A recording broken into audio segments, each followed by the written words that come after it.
On today's video, we are looking at Modern Miniatures EU Sniper Team. So there's 4 models in the set, 2 crouching and 2 standing.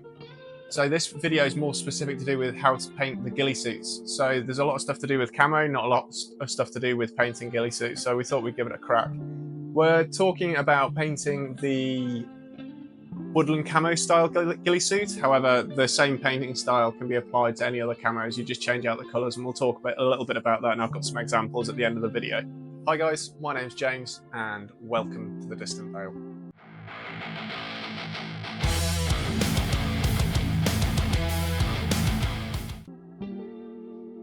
So starting off, this is the standing sniper assistant, I guess, from Modern Miniatures EU. We've printed it on an Anycubic printer using Merrilab's TGM7. We're going to start off with Refractive Green by Vallejo. I'm going to start off by just blocking in the base of the ghillie suit all the way around. I'm a firm view of using basically 1 thick coat, but you can do 2 thin coats if you want to, but just making sure that it is opaque all the way through. The next stage, we're going to start with US Dark Green for the first highlight, another Vallejo model colour paint. Making sure this is thinned down more of a layer consistency, we're just going to go through and start highlighting all the strands. So these are going to be quite thick, chunky highlights, making sure that we're leaving the previous refractive green layer as a shadow underneath. We're going to go through the entire suit, making sure that we've got all of the different fronds of the ghillie suit all highlighted.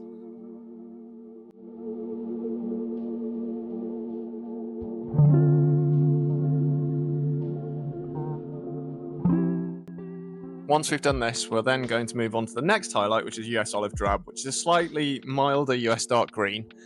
With this one, we're going to follow through with a similar technique in terms of highlighting. We're going to be highlighting all the fronds, but we're only going to do a very, very thin highlight. So for us using the Arctis Opus series brushes at the moment, we're using Series S.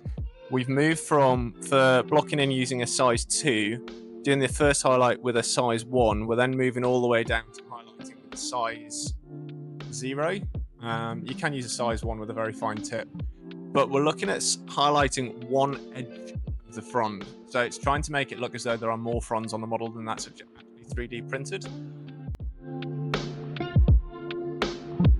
If you've got this far, thank you so much for watching, and if you don't mind liking and subscribing the video, it really helps us and makes it worthwhile. So thank you. Now for a slightly more interesting highlight, we're going to use flat brown.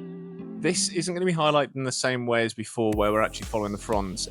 You're going to be adding speckles of it in the recesses.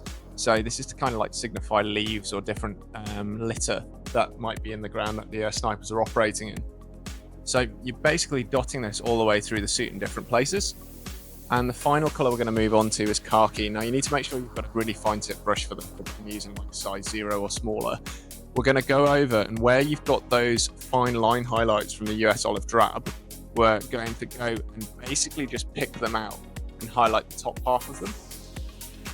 Once we've done all this, we're pretty much nearly there. We just need to do the final thing, which is do a wash. We're going to do this final wash using Citadel Athenian Panel Shade. Camo shade. Close enough. Green, not yellow. We're going to use that one as a final highlight colour. Once you've got that shade dry, you can then move on to paint the rest of the suit. And once you've got that in your chosen camouflage, we can finally look at what they look like. Now, bearing in mind these models, when they've been photographed, are slightly different because they've been based and then had a final matte varnish sprayed over the top of them. So that's why you get a slightly different effect, and you can't see the brown so much on the photography. Plus, I'm poor with the camera. You can always do the camo version of this quite easily, and the camo version is simply using a different set of colours. So looking at things like dark sand, green ochre, green brown, and using that same layering technique to build it up to it.